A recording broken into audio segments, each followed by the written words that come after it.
Hey there. You're listening to Business Logic. I'm your host, Andy Chin.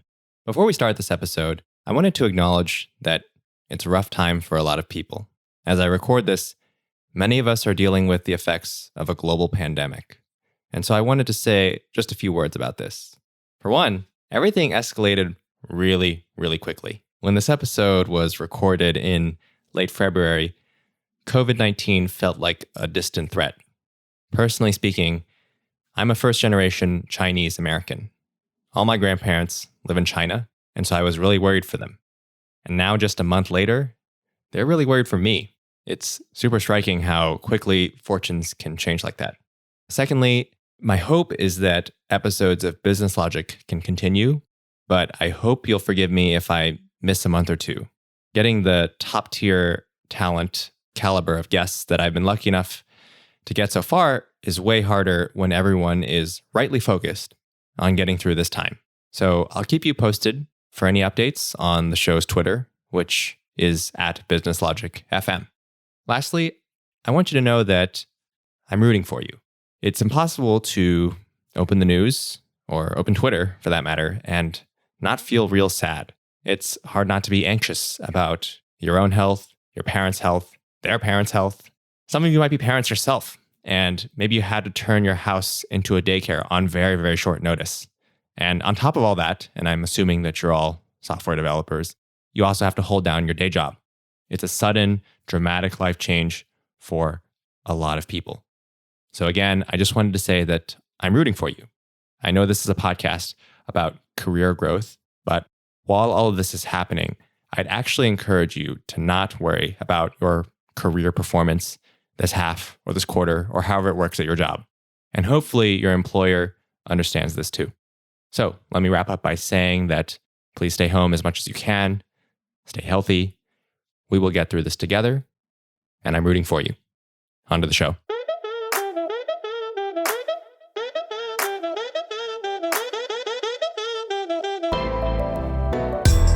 Frankly, if you can do a Django API and Postgres and serve and delight your customers, you should probably do that. Because at the end of the day, when you're a small startup, the biggest competitive advantage you have is speed and execution and delivering against that unique insight you have. So don't make that any more difficult than it needs to. In this episode, I had the honor of interviewing Jaren Glover. Jaren is a veteran infrastructure engineer at Robinhood who is passionate about helping other engineers be successful in their careers. He is someone I would describe as the prototypical business-minded engineer. What do I mean by that? Well, he can zoom in on the details of tuning distributed systems, and he can zoom out and identify the macro forces acting on today's venture capital ecosystem. The cherry on top is that he's also really funny. This is an episode about creating leverage, eliminating gatekeepers, and making a name for yourself. So, without further ado, this is my conversation with Jaren Glover. So, Jaren, we only just met, so I, of course, don't want to put you on the spot with any sort of really hard-hitting question. So let's keep it real light and casual. What do you think the goal of humanity should be? That's deep, straight from the intro. That's lovely. That's a really great question. I think the thing that kind of resonates with me is kind of the thing that guides my moral compass is kind of how I think about success. And like the analogy I like to say is that success is like heaven. If I get there and I don't know no one, then that's problematic. Like I made a mistake. So it's just really important for me to kind of, if I make it to the other side, that I have someone that I know when I turn to the left and to the right. So it's important that you brought people along with you. Yeah, I think like the mantra of live as you climb is super important here. And I just constantly think about that and that kind of like the two things that kind of keep me excited. Got it. So I suppose now that you're on that path towards success, why don't you describe for the audience the sort of work that you do? And again, to keep it nice and light, how does it push humanity forward? Yeah. Well, I don't know if I'm successful yet. We're on the progress there. I think there's a great Drake line somewhere there, but, I don't know if I'm there yet, but I'm definitely on the journey. And I guess some people say the journey's better than the destination. But I think there's two things I try to focus on. It's like mentoring, information sharing. In the context of like mentoring, I think there's this great nonprofit that I'm an active participant in, and that's Dev Color. What I really like about Dev Color is that their mission is to maximize the impact of Black engineers and allowing them to grow into their careers. And to me, that's just really resonated really hard, and it's been like this great thing, and I've been a part of for a little over 4 years. So that's been really great. And then the second one is, how do I think about information sharing? One of the big goals I want to do is, how do I kind of reduce the impact that gatekeepers have on this industry? So, I've been in the industry maybe, let's say, roughly 10 years, and my job, and I've been lucky to retain a lot of information along the way and acquire a lot of data points. And my job is to share that liberally so that the impact that gatekeepers have is minimized. And if I can do those two things, I'm loving life. Who are the gatekeepers? They sound like bad people. Yeah. Let's say they're just simple-minded, one-track individuals who think that the only way to success is one way. And some of those gatekeepers are just because they're lazy and they want to filter, or because there's just a ton of information there and they need like ways to filter that information. So the gatekeepers are there to filter for good reasons and sometimes bad reasons, but generally speaking, most of the time it's good reasons, and understanding how those filtering mechanisms work and like how to kind of put those to your advantage just really is the difference of like night and day, and allowing kind of disseminating that information out to the people is kind of what I try to do, because once you kind of have that information, most of these individuals are top talent. So navigating the path through the Amazon becomes a lot easier. And am I understanding you right in that this information is kind of how to break into technology as a career, or is it broader than that? Yeah, that's a good question. So I tend to not to give advice and more speak to my experiences. I think, the dangerous thing about advice is that there's just as many people on the left side of that conversation that were successful as the right side. So just be cautious about copying and pasting someone else's advice, or when you're getting advice. I think it's more interesting to understand the perspective and the context.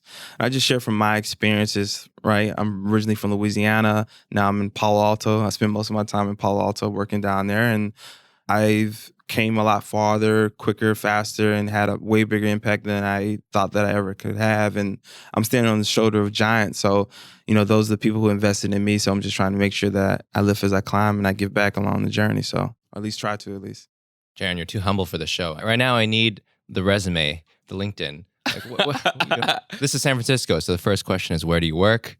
And, give me some accomplishments. Let's hear some of that. No, you got to flex. I understand that. Yeah. This is the city of flex. This here in Atlanta. Kind of the general segment is that I'm an early engineer at Robinhood. My claim to fame there is when I joined the company, we had about 100,000 accounts. Now we have over 10 million. And my claim to fame over that journey is that I helped scale the distributed systems, key value stores, logging to accommodate for that load. So when I joined the company, we only had one product, right? That's buy and selling equities commission free. And now we have a lot more. I actually don't even know the number, but there's a lot more. If you kind of add like 6 or 7 new products, 10 million more accounts, and that's pretty big data, maybe not Google data, but pretty big data. And along that time, my responsibilities have been like ensuring the reliability, scalability, and the capacity planning for, let's say, Zookeeper, Kafka, Console, things of that nature. So ensuring that the company, ensuring that the infrastructure requirements are not a bottleneck to the delight in the customer. And as far as my background, so I'm born and raised from Louisiana. I got an engineering degree there and a minor in business. I'm a middle child, so I'm a little quirky. And I tell people that generally speaking, there's 3 things I tend to nerd out about. That's code, capital, and culture. So if you want to talk about distributed systems, you want to talk about term sheets, or most importantly, you want to talk about DMX's first 3 albums, 2 of which are certified classics. That is my Venn diagram of things that I get excited about. That's fabulous. I need a tagline like that. I got you. Capital, and culture. Yeah, I could be your agent. Don't worry about it. All right, we have to talk after the show. Okay, so you touched on it briefly, but let's go a little bit deeper. I want to hear a bit more about your origin story. So originally from Louisiana, now in Palo Alto. Sounds like a pretty major change if you ask me. How did that actually feel? In between that, I was in Ohio. So I got my born and raised in Louisiana, spent some time, got my degree, computer science and a minor in business. And then I spent some time in Ohio. And while I was in Ohio, I traveling quite a bit. So I was at GE. They're really well known for their leadership program. And one of the things why I take leadership so important, especially technical leadership. That program and those people there they got a lot of things wrong, but one thing they got right is how to kind of create and grow leaders at scale. So I had an opportunity to work in Mississippi, Michigan, and actually expat in England.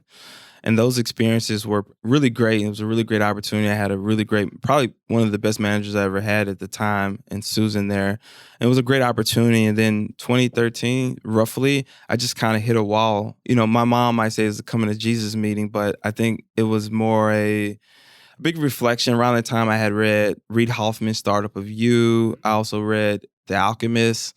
And then I just started having this ideal of like, man, I'm really bullish about software, but yet I'm in a career that doesn't align to that. And somehow I started reading about Silicon Valley. I was like, oh, wow, there's more here than like Google and Facebook. There's like actually startups here. And then I kind of started having an opinion about the future. And then I was like, well, if I have an opinion about the future, there's two things you can do. You can kind of work towards that or invest in that. And didn't have any money, so I wanted to work towards that and kind of got infatuated with the ideal of relocating to either New York or San Francisco. I knew I wanted to work at an early stage startup because I thought equity was really important, and I wanted the opportunity to understand what it took to build a business, like versus like, watching the Social Network, right? Like I actually wanted to understand what it took to build a business, and I thought going to a seed company would kind of give me an opportunity to kind of understand what it took to build a business. And along the way, I kind of thought that I had maybe two unique point of views, and two unique point of views are roughly just enterprise. So I remember seeing software that worked and didn't work inside of GE. And then I also been infatuated with finance for a really long time. And I thought those were the two unique point of views I had that I could actually kind of come in and create value. So I kind of filtered the companies that I was attracted to. Once I decided that I should go to San Francisco and not New York, I was like, these are the two types of spaces. And around that time, it was Tilt, Dwala, Robinhood had just raised their Series A. Cruise.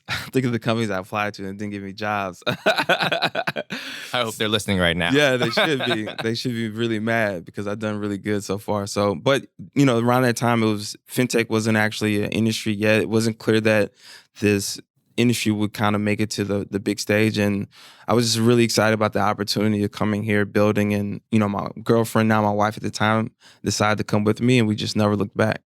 I appreciate you sharing your backstory there. I will also say that if you were having these thoughts about how the place to create value is an enterprise and sort of the boring stuff, that was very much against the cultural zeitgeist of San Francisco tech at the time, which was if we're talking 2014, 2013-ish, that was very social focused, mobile focused. People wanted to make a huge consumer app. I feel like those desires have faded a little bit since then, but that's a pretty unique take. Like, how did you come to that? Do you remember? Oh, yeah, that's a really good point. And I know that there's a meme going around that consumer's dead, but actually, with my buddy Patrick from Snapchat, I think in the conversation that I'm seeing and hearing with him, I think that there's a lot of really good stuff in consumer that's percolating. But yeah, you're absolutely right. There's no knock to the ad business, but I generally didn't get excited about that. And I didn't think I had a point of view on consumer, frankly. I'm like, I know good consumer when I see it, but I don't know if I have the ability to or the discernment to be able to process that. And I'm not exactly sure that I would get excited about that. I don't know. I get excited about the opportunity of democratizing access to the financial markets, or I don't know what Slack's theme was at the time, but I was at GE for 4 or 5 years and I saw all of this bad software. I'm like, whoa, there's going to be a consumerization of the enterprise coming. And I was like, oh, there's going to be a lot of value created and a lot of efficiencies that generated from this great product. Once we can bring, at the end of the day, I used to think whoa, on my iPhone, I have this really great experience with Uber. Why can't I have this in all the other experiences in my life, right? Mm-hmm. Whether it be in finance, whether it be with messaging inside the enterprises. So I remember just searching through Outlook, looking for a particular email. It would take me 15 minutes. I was like, oh, it has to be a better way. It has to be a better way. Right. You switch tabs and you go to Facebook Messenger. instantly all your messages are there. Yeah. How can that be? Yeah. I'm trying to do definitely. business in one tab. Yeah. I'm just trying talking to to my search for, like friends. this really unique string Right. that seems like can't be found, but I know the email's there. I know it's there. I just gotta like ask the certain set of events and sometimes filter by time. Here's a question then. How would you grade enterprise experiences today now that you've seen some instantiation of this consumerization of the enterprise? Like, how good is it if you were to give it, I don't know, a letter grade, A through F?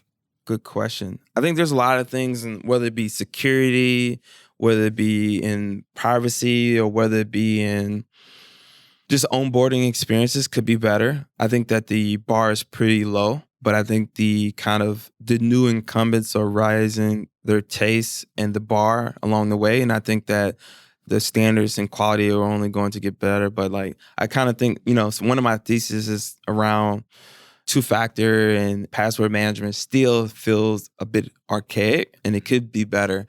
I talked to a lot of people about that. And I'm like really excited about kind of the progress that can make. And just in general, like onboarding, you start a new job, the onboarding experience is still really bad, right? People build processes inside of engineering organizations still like okay. Like no one loves their build process, right? Their workflow scheduler isn't amazing. So the BI tool seems every 5 years needs to be redid. Like these are all theses and areas that I think that we have the ability to grow. We're better from Cognos, right? But we could probably go better than, what we have today. So I'm excited about that. And there seems to be a lot of excitement and funding and engineers that are excited about that. So I think it's coming. But I also think there's a new wave of consumer that's percolating that maybe I share some apps with you later after the podcast. Yeah. And maybe I might ask some at the end too, because I think we're all looking for new consumer experiences for sure. Yeah. But code, capital, and culture. I definitely want to touch on each of these. I guess maybe to start, so you mentioned that you work on the infrastructure side at Robinhood. And part of that, you mentioned a few open source tools like Kafka, Zookeeper, and Consul. So for those of us who don't work at that layer, like myself, I guess to think about what are the goals you generally try to achieve for Robinhood and how do those tools help you get there? You should work at that layer because that's where all the cool kids are. So first and foremost. But yeah, let me give you some context about, how we use these systems at Robinhood. I think Apache, Kafka, and Zookeeper enable stream processing, which in my biased opinion is one of the two biggest shifts that are happening in infrastructure, only second to container orchestration. And the beauty of, when data is streamed in via event processing, the application developer has the opportunity to kind of make trade-offs at that moment in time, right? Whether it be from process like latency or speed at that moment, and that's pretty beautiful there. And I think at the end of the day, when you kind of have those inputs that are being streamed in, whether they be events like as simple as application logs to something as important as business logic, right? Both of those can kind of be streamed in and processed effectively. And I think some of the interesting ways that we kind of use streaming to allow for us to kind of achieve inputs to our business logic. If you could take a look at our engineering blog posts on Medium, which is hosted on Medium, I think you see some really great examples there that were both generated by our amazing data team. And one of those is our data warehouse.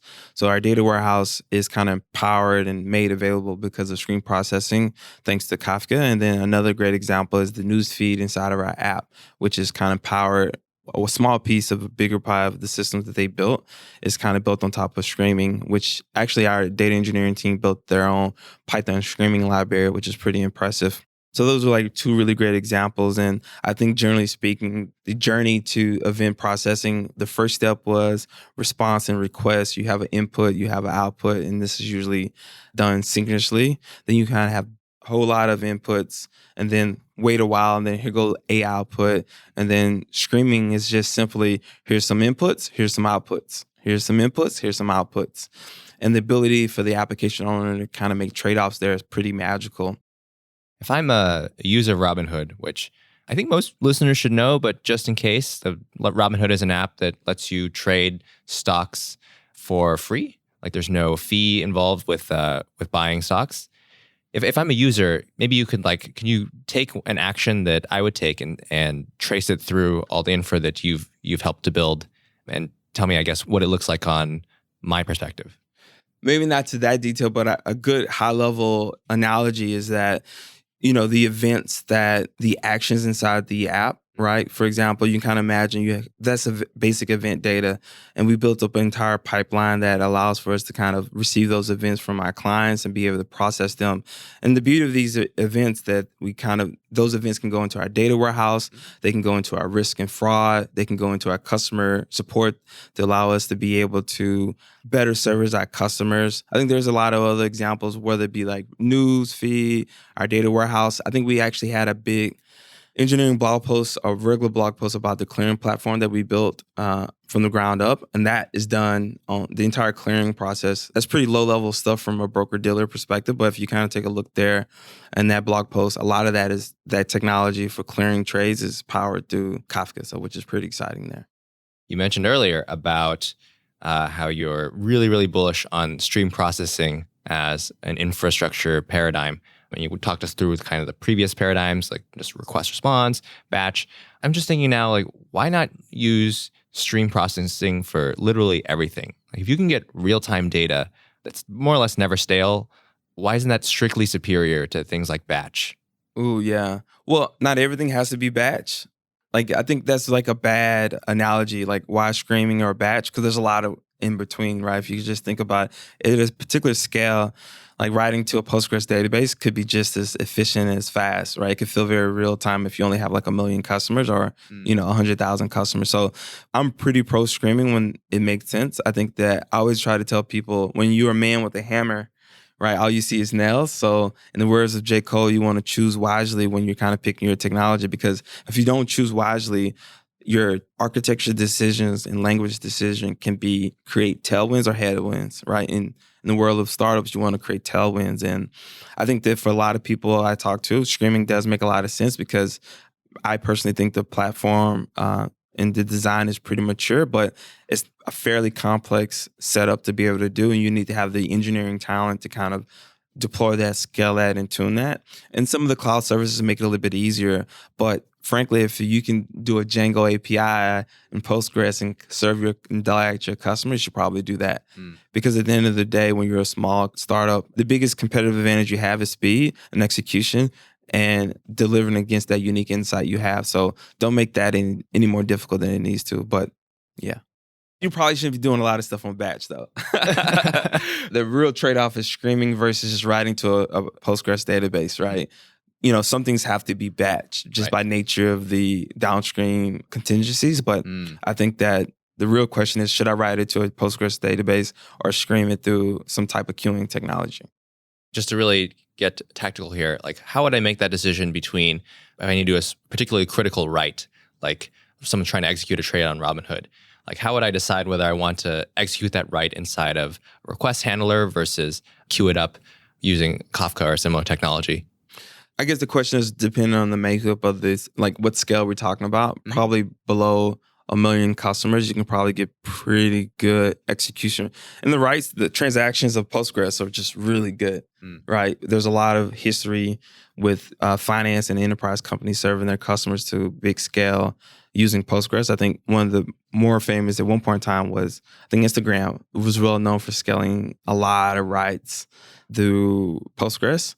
So I think from one point, you have to know that like these technologies are both really good. And I think the question is, does streaming allow for a competitive advantage for other things, right? If you're only kind of maybe allowing people to buy glasses of water, then Postgres maybe makes sense. But if you're allowing people to not only buy glasses of water, but also, you want to allow for the customer you're serving to be able to know when risk and fraud, right? So maybe you're streaming that same event data through risk and fraud, and then maybe you have some geolocation data that you want to act on to be able to see if there's a bad actor, right? The customer's in Ohio and actually is purchasing this glass of water in Florida. Does that make sense? So if you have the ability, if the requirement requires you to kind of screen these things, act on these data in a lot of different cases, I think streaming can make a lot of sense. But if you're just selling glasses of water and you need to make sure that transaction is written and you can confidently believe that, request response could do you pretty good. Like the fan out, like the natural fan out that streaming gives you to be able to act on all that. And what it usually happens, a lot of people start with like a request and response setup, and then they realize like, oh, the moment you say like multiple teams needs this data to act on it, then screaming becomes like pretty important. And it's kind of up to the technical leadership to kind of understand whether or not they think that will happen quickly. If it's going to happen in 3 months, then maybe screaming makes a lot of sense. But if it's going to take 3 years and 100 million customers, then maybe you should, keep writing that to a database. Let's talk about technical leadership just a bit. What does great technical leadership look like to you? That's a hot button question there for sure. I think, are you curious about like a technical leadership from like a founder, CEO, or like middle management? Because I probably have more opinions about the middle management than the leader. Well, certainly middle management feels pretty relevant probably to more people on the show. You can even tie it to, I guess, what you had talked about way in the beginning, that is the character of the gatekeeper and how you try to avoid being that character and be someone who like leads and inspires. There's like 3 things that, a manager or a technical leader at a big company needs to do. And I think the first thing is you kind of have to do 1 or 2 things. You have to either trust give your team trust or be able to kind of inspire. Those are kind of the 2 important things that's really important. When I was early in my career, I really needed someone to inspire me. And now later in my career, I just need someone to trust me, right? And what that kind of manifests itself into is like when I was starting my career, there's imposter syndrome and things like that is happening. So I need my manager to be able to inspire me that I can kind of rise to the occasion. Now I'm a fairly competent engineer that knows what he's doing most of the time. So now what I need from my technical leadership is like, hey, when there's an issue, I trust that Jaren is making the right trade-offs to be able to kind of get us the system back online as quickly as possible because he's done it before. He'll do it again. Let's give him the space and to be able to do that. So I think that's pretty important there. The second one I think is, we're in the Valley, and I think right now is like perfect season for most tech companies. I think that it's just really important to have like no surprises in your performance reviews. I think that a lot of times there's just not enough communication to be able to allow for a individual to know whether or not he or she is doing well. And I think the more consistent and the lower cycle that feedback is and understanding when there's not a surprise during performance season, I think that that's where magic happens. And I think it's true. I think people leave really great companies because of bad managers and because of bad performance processes. That might make a good startup. I wonder what would that look like, right? But I think it's hard because you're like selling into like an HR organization who doesn't have a big product, a big budget there. But I generally think that making the performance season a lot less painful, I think that's like the difference of a good and great manager, is ensuring that the performance review process is as painless as possible. And that doesn't mean that you don't get like great, hard, sometimes tough feedback. It's just that that feedback isn't a surprise. And then finally, I think it's just really important for a leader to either advocate behind closed doors for this individual or focused on kind of how do you accelerate a engineer's like career growth, right? That could be creating opportunities for them inside the organization. It could be kind of holding them accountable to speak at conferences, or it could be holding them accountable to build the software in a way that can be open source and writing a well concise engineering blog post to go along with that open source product. It's funny that in the middle of that answer you just gave, you were already starting to think of a pitch for a new HR performance review software. That seems pretty on brand because it's now the right time, I feel like, to talk about capital. I know that you're a venture nerd and you listen closely to what's happening in the startup world. If we think about what's going on right now and that lots of new companies are being started, it seems like a lot of engineers are making the jump from technical leadership to company leadership.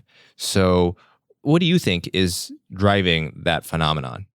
What you see is these great technologists that have the ability to have a unique insight on a very huge market and have like an ounce of product sense about that. Like, how might this product exist in the real world? Startups are a really great vehicle to like aligning incentives to see that kind of happen, right? It's like no better time than now to be able to do that. There's a ton of capital in the market for these type of individuals, and they're being funded left and right. And I think that what we're seeing is that a lot of these technologies they're taking open source technology and spinning it out of the FANG companies. So Facebook, Amazon, Google, Kafka spun out of LinkedIn. I guess we'll see. They have Brendan over there. They're going to be open source a lot of stuff. I think they're just a really good steward of the open source technology versus the other ones. Mm-hmm. But yeah, I think if you look at Kafka spun out of LinkedIn, you have the M3DB spun out of Uber. You have really great examples of really great exceptional founders and technologists becoming founders and trying to fill a gap in the market.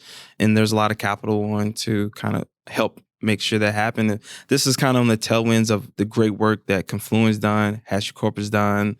There's a lot of other open source technologies turned companies that are just really doing really good for themselves. And if you look at the natural acquisitions that are happening in the market, I think there's a really opportunity to kind of see like, hey, I'm a really great engineer. I understand this problem more than anyone else in the world. And I think, or I have a hypothesis that there are other people inside that are having the same problem. Because what you see is if you get a group of engineers from like 10 different companies together, they've all rebuilt the exact same product potentially 3 times inside the company. And then you can kind of ask the question and say like, oh, maybe I can build this in a roughly generic way with the right product marketing.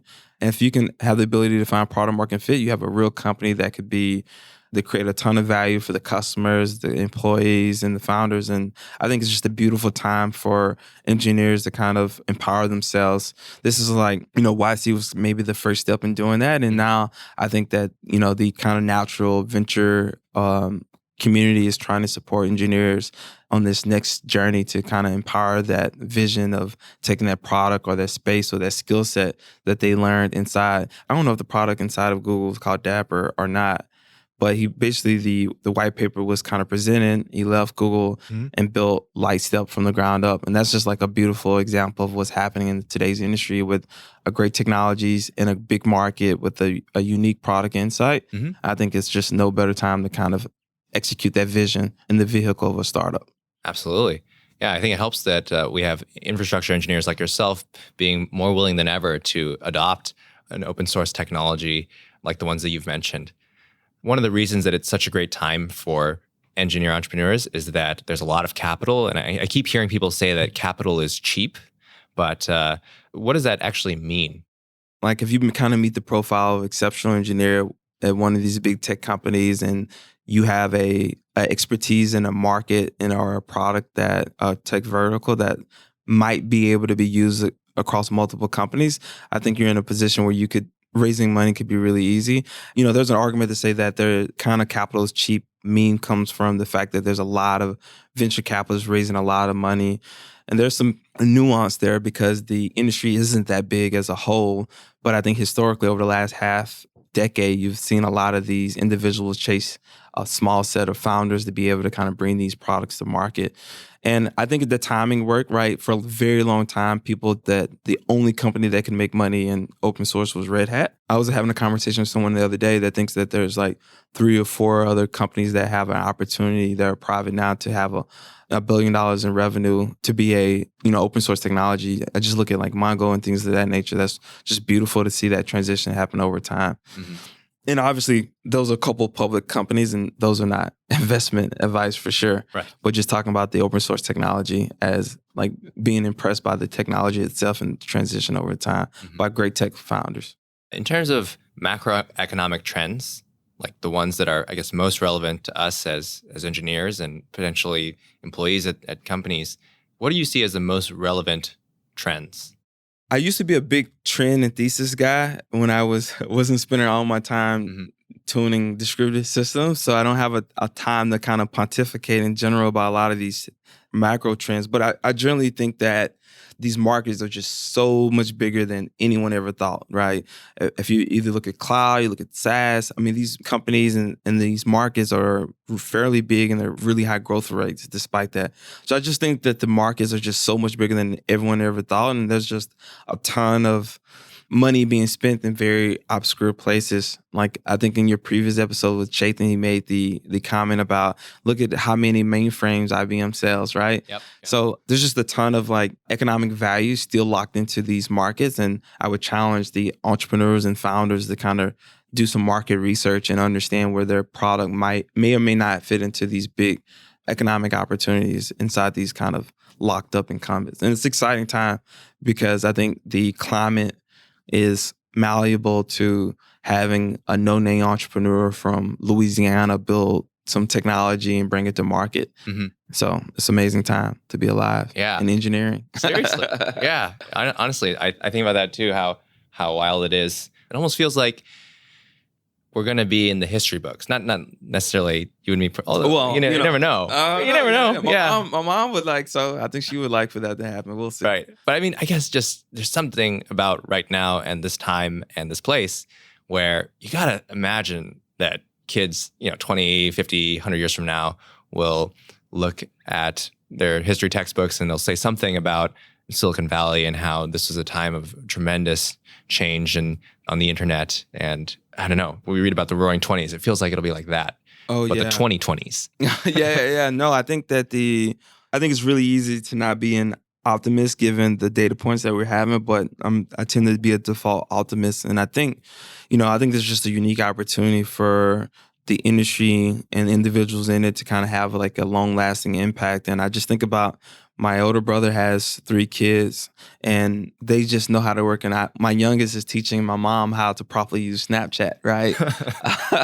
Like that, I bought my mom like an iPad and an iPhone and laptop, and my nephews and nieces are experts in these technologies to be able to do that. So I can only imagine what are the standing on very big giants and like foundations. And I'm really excited about kind of the impact that we can have and the next generation will have also. So I'm pretty optimistic. Yeah. And I think there was this great history channel that was on 4, Carnegie Mellon, like all of like the 4 quote unquote forefathers of America. That was really great. And you can kind of imagine a world that, insert your favorite top 5 tech luminaries will be the same way to be doing that, right?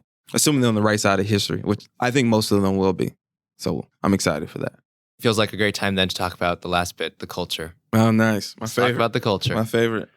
I think one thing that comes to mind is when it comes to culture, there does seem to be this push or this temptation to want to build a personal brand.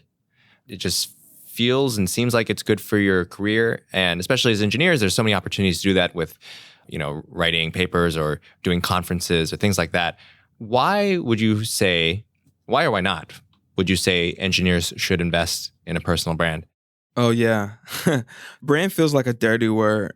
I would maybe rephrase the question and say, why should an engineer craft their narrative around their career? Because that's really what we're talking about when we talk about a brand, is how an engineer can craft the narrative around their career.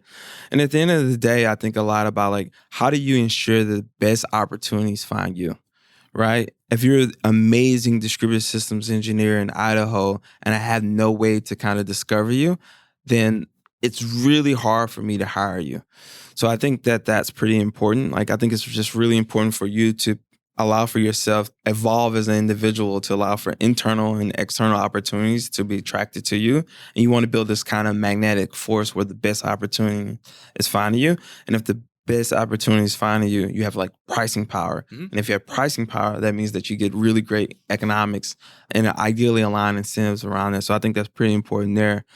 And I also think that at the end of the day, I think opportunity rarely comes knocking, and you need to be able to create this magnetic force for them to find you.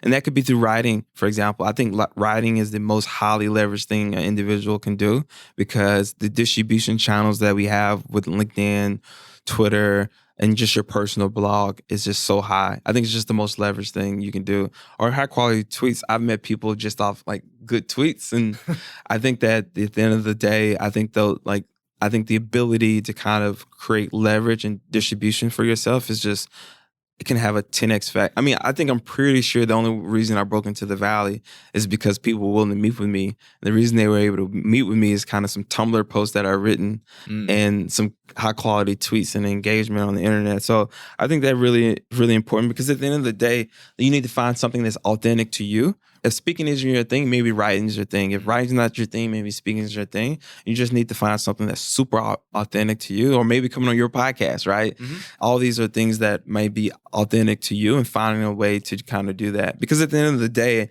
when I'm coaching people and mentoring people, I like to say, look, at the end of the day, your career is your responsibility. It's not your manager's, it's not your employer's responsibility. You need to grab that career bull by his horns and kind of manage that yourself, wrestle it down to the ground yourself. Mm-hmm. So finding something that works for you is really important, because you have to find yourself in a fertile environment that really works for you. And the most important thing here is that I'm hiring. So if you're an amazing distributed system engineer in Idaho, I'm excited to kind of bring you on board to kind of tackle some really great, unique opportunities at Robinhood or help you find something else, whatever works sense there. But I think it's your responsibility as an individual to manage your career. I like that example you brought up about the engineer in Idaho who is really struggling to try to break into technology, but maybe doesn't have the environment, and therefore it's really much harder to help yourself in that case. If that person that you imagine is listening to the show right now, what would you tell them to do to try to kind of break in? Like, what is the most immediate step that they can take? Yeah, I get this question a lot, and a lot of people don't like the answer, but it's like work exceptionally hard. You have to kind of be world class. I'm a big believer in like you have to control the controllables, and you can't control a hiring process or what questions a particular company is going to ask you in the interview. But I think being world class goes a long way in creating consistency. So I tell people like work really hard. It took me maybe 18 months to break into the Valley. So, when I meet people that have only been working at it for 2 or 3 months, I kind of laugh. I'm like, oh, that's light work. That's like the first inning, right? So it took me like 18 months to break into the Valley, and some of the things that I've done, again, maybe less about advice and more about experiences is, I think open source is a major way. I think a great open source resume can get you into most places in the Valley, which is really impressive. You can do that from anywhere in the world, right? So I think refining your craft, and you can refine your craft either inside your job, side projects. I kind of did a combination of them both. I had this bubble assignment where I was moving these mediocre Java apps into AWS, and that's my first exposure to the cloud. Mm-hmm. Then I had side projects on the side where I was kind of learning what the API was. Like I remember I didn't even know what API was when I started my journey down here, and I started working with like Box's API because they had really good API documentation. And then meetups and things of that nature really went a long way. And I never really got into contributing majorly on open source, a little bit, but not big. But I think that if you found a project that you're really excited about, a lot of these environments are pretty nice. You got to kind of understand the kind of rules of engagement. Mm-hmm. But once you understand the rules of engagement, contributing, doing PR posts, finding bugs and things like that really go a really long way. You can kind of do that low cost without making a ton of risk. And then after you do all of that, I say, come to the Valley. There's just nothing like kind of pulling up. And, if you make it to Palo Alto, I take most people out to coffee. So we have a really nice office there. So I think those are all things that really matter. And writing, have a unique point of view really matters too. And that you can have a unique point of view from the perspective of your code, your tweets, or your blog. Like all of those things are kind of par for the course. And I think a combination of those three are really what kind of helped me, at least for, help people willing to kind of be like, okay, I spare 15 minutes with this kid. You mentioned rules of engagement. That feels like something that's more inside baseball. Like, what did you mean by that? I'm no expert here in like contributing to open source, but I think that the cool, like understanding how to open up like issues, bugs, do PRs, the context, the testing, understanding how to verify your code and communicate over GitHub or the internet in such a way where, because like when you're presenting these issues, the individual across the street who's receiving that issue has no context. Mm-hmm. And like being able to communicate that over the internet is really important. And adding the artifacts in like a secure way, like you maybe don't want to like dump your personal information out there, but like the ability to kind of communicate in the open source way in like a digestible way can really go well to your ticket or your issue or your PR getting the kind of visibility it needs to get landed. How would you edit the culture here, let's say in San Francisco and the Bay Area? How would you edit the technology culture if you could? More Black people, probably. That's probably the number one thing I would do. I think this is a really quirky place for good reasons and bad reasons. I think I was lucky that when I came to the Valley, I was very comfortable who I am. So that really allowed me not to be swayed by intermittent fasting or whatever the new hot bud thing of the day. Yeah. So I don't really care about any of those things. But I think the things that the culture gets right is a lot of very quote unquote important people took meetings with me when I had very little to give. And that is the most special thing about the Valley. I think the thing that isn't so exciting is that people really are logo chasing for companies and, looking for companies, schools, and things of that nature versus looking at the merits of the individual. I think that both extremes probably are not good, but they're somewhere in the middle. And it's just really expensive to be out here. And maybe that's a filtering mechanism because you got to really want to be out here And you have to really want to be out here to kind of tolerate all the kind of quirky things of the Valley and still be successful. But if I had one thing, I would just love to, walk around Palo Alto and it'd be a lot more people who look like me. But I love the kind of flatness of the Valley. There's a lot of people that I bumped into that I thought would take me 10 years to bump into. And I might bump into them in front of the Verb Coffee in Palo Alto and have a very engaging conversation there.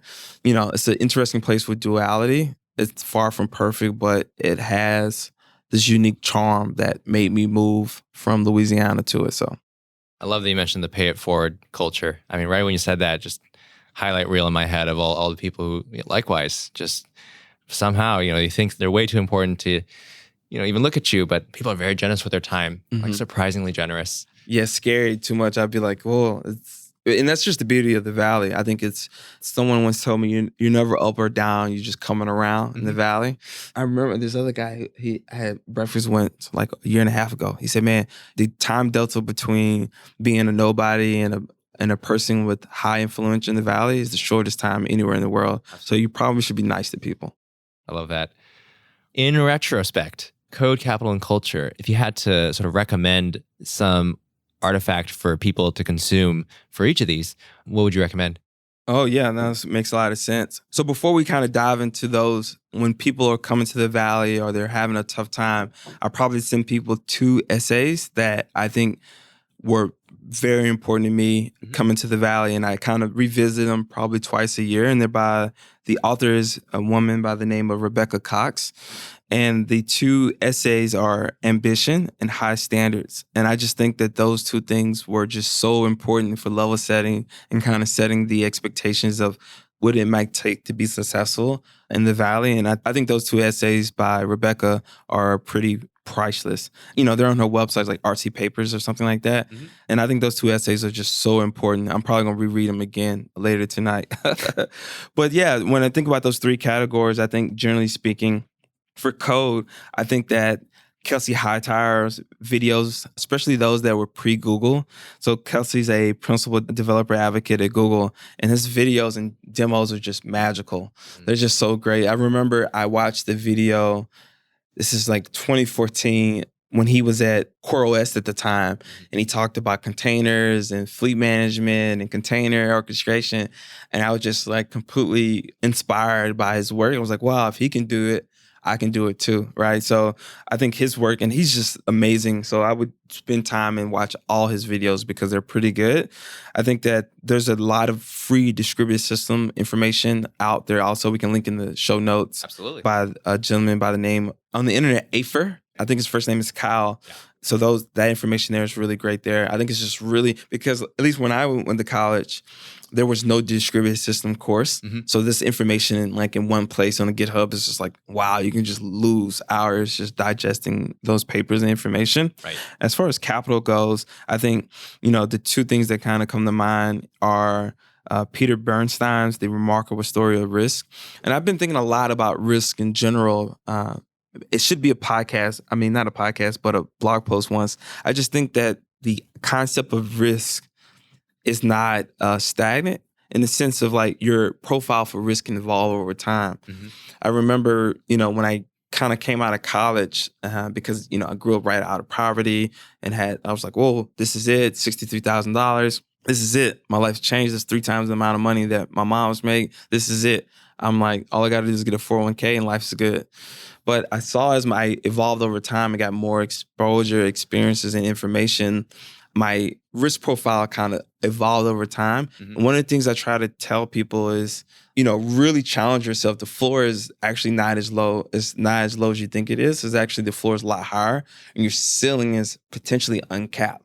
And if you kind of have that mental model and thinking through risk and how that evolves over time, and challenge yourself to evolve your aptitude, or not aptitude, your taste for risk over time, I think that's pretty healthy. And then I think John Kenneth Galbraith has this really great short, very digestible book that says a short history of financial euphoria. That's really good. It's really short. He's really funny.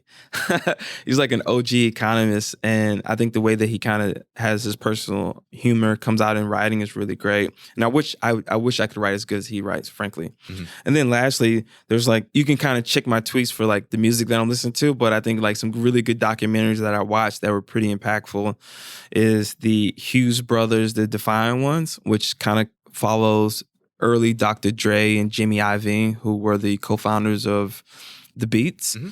And just seeing Dr. Dre evolve as a human being and tackle his hit past head on and be willing to walk away from death row at the peak to start over again is it's just completely inspiring. Mm-hmm. And Jimmy Iovine's work ethic with Tom Petty, I think. Tom Petty. Yeah. That is just super impressive to kind of see that. And then finally, Clarence Avant, which I'm probably not pronouncing his last name right, but there's a documentary on Netflix called The Black Godfather, which was really great because it sits in like the center of all the things I care about. Mm-hmm. And it was the story about this individual that was super impactful over a very long period of time. And I just didn't know anything about him. So kind of seeing those two things, those are the two documentaries that I watched recently that I was like, oh, I would watch again and highly recommend. Thank you. The show notes for this episode are going to be very rich. I can already tell. It's going to be a lot of line items. So please look out for those. Jaren, you know what time it is? Oh, what time is it? It's time for the lightning round. Oh my gosh. OMG. This time around, I think we're going to play a special flavor of this lightning round. It'll be a game of overrated or underrated. So I'm going to just say a topic, and I'd love for you to comment concisely just your take on it, specifically whether it's overrated or underrated and why. Sound good? All right. All right. Let's start with fintech. I mean, I would be lying if I say I wasn't bullish, but I think that, I see a lot of companies and products and founders in this space that I think are not thinking through how to create value for the customer and who the customer is and how do they kind of not only disintermediate middlemen, but to like really think about the value that you can drive to your customer. And I think that, that's one of the unique things that I think the founders really been steadfast on at Robinhood forever. And all the products that we ship the last 5 or 6 products, I think they just really went through the ideal maze to really understand how do you kind of create value for the customer in a scalable, meaningful way. And I think that, I would challenge that the rest of the industry continue doing that and hold us accountable for doing that too.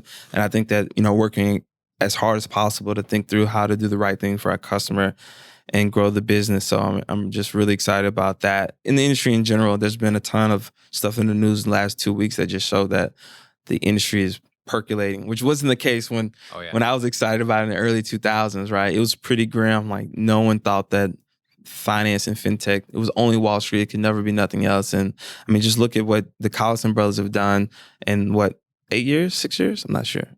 10, but 10 years, in a decade. Yeah. Wow. That's just beautiful, man. That's just generally beautiful. And I'm just completely floored at the work that the founders of Robinhood have done also in maybe 6 or 8 years also. So obviously I'm bullish, yeah. That wasn't that concise, sorry. It's fine. We've got round 2, which is serverless. I think Lambda in general is pretty impressive technology. I think that I have yet to see someone kind of use it for something magical. If you remember when I came, it was like containers and serverless were both really hot at the same time. Mm-hmm. And like container orchestration kind of screwed. And like serverless didn't really do anything. And then streaming came like right after that or right around that time and kind of caught velocity. So I think that there's probably some really unique use cases where that really makes sense of, an action, call an action, process image and something like that. I think it makes a lot of sense, but I don't know if I would build a company betting on the trend of serverless. What about the idea of preparing for an economic recession? That's a doozy one, but I generally like to tell people control the controllables, and I'm not in the position to control or have a crystal ball there. So I think just control the controllables. I like that. Lastly, Parasite, the 2019 movie. So I love it. What's the other movie that's called Parasite? What year did that come out? I didn't know there's another movie called Parasite. They put in parentheses 2019, so it makes me feel like there's another one. Oh, no. I just okay, all right. Just to clarify that this is the only one. Yeah. No, I hadn't seen the movie, so I don't really know. I like to tell people I'm probably more of an uncut gems type of guy, though I haven't seen that either. But I like Lakeith Stanfield's, Kevin Garnett's in there also. And I've heard, I'm a big fan of Lakeith. So I think I would guess I'm probably more of an uncut gems type of guy. But what I'm super excited about and have strong opinions about is I'm very excited for the new James Bond movie. I'm a sucker for spy movies. And boy, that trailer for this new upcoming James Bond looks really, really good. Who's James Bond in this one? Daniel Craig. It's his last one. It's his last one. So I think it seems like from the trailer that it's clear that this is Daniel's last movie. Mm-hmm. So it's going to be really... I'm going to be nerding out to see who's going to be the next one. And I think the black woman in the trailer is also a 00 agent also. Ooh. So I am very excited for this. Well, you just inspired one more, which is who should play the next James Bond? I don't know, Donald Glover. So I'm biased. Oh. Yeah, Donald, Uncle Donald. I think Donald, better known as Childish Gambino, but I know him as Donald Glover. I wonder if he's gonna go. I think he could. Yeah. I can see a buffed up Donald. Yeah. I think Donald would make a really great James Bond. And actually, I didn't even think of that. I like Donald. On that note, Jaren, this has been really, really excellent. I really, really appreciate you taking the time to be on the show. If listeners want to know more about you or follow you, where should they go? Yeah, no, like if you're a top talented engineer, you should just email me at Jaren@Robinhood.com, and with your LinkedIn and resume, I'm hiring like hot.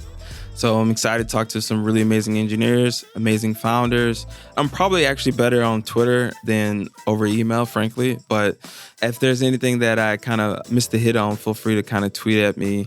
I'm also JarenGlover.com on my blog, and I'm also Jaren Glover on GitHub. The brand is strong. So the brand is strong right there. So that's where they're at. And I like to thank Robinhood for supporting me in my career growth, the founders that decide to work with me and inspire me every day, and finally my wife for allowing me to come to San Francisco, waking her up so early to come to San Francisco. She's been my rock, so I'm super thankful for her and everything she does for me and done for us. So, oh wait, we also got to thank Clinton, right? Clinton, yes. Thank you, Clinton, for making this introduction happen. This show would not have been possible without you. Yeah, he's amazing. He's a great individual, and Stripe's really lucky to have him. As Jaren mentioned, a huge thanks goes out to Clinton, who made this episode possible by introducing us. Conveniently for me, this was actually the first time that I had an inbound guest request. Usually I have to search, but this one fell right into my lap. So thanks again, Clinton. If you have a guest who you think deserves a greater spotlight, please let me know by tweeting me at BusinessLogicFM. And while you're there, why not smash that follow button and tell all of your developer friends about the show? Always be closing, as they say. Anyway, thanks again for listening, and catch you in the next episode of Business Logic. Cheers.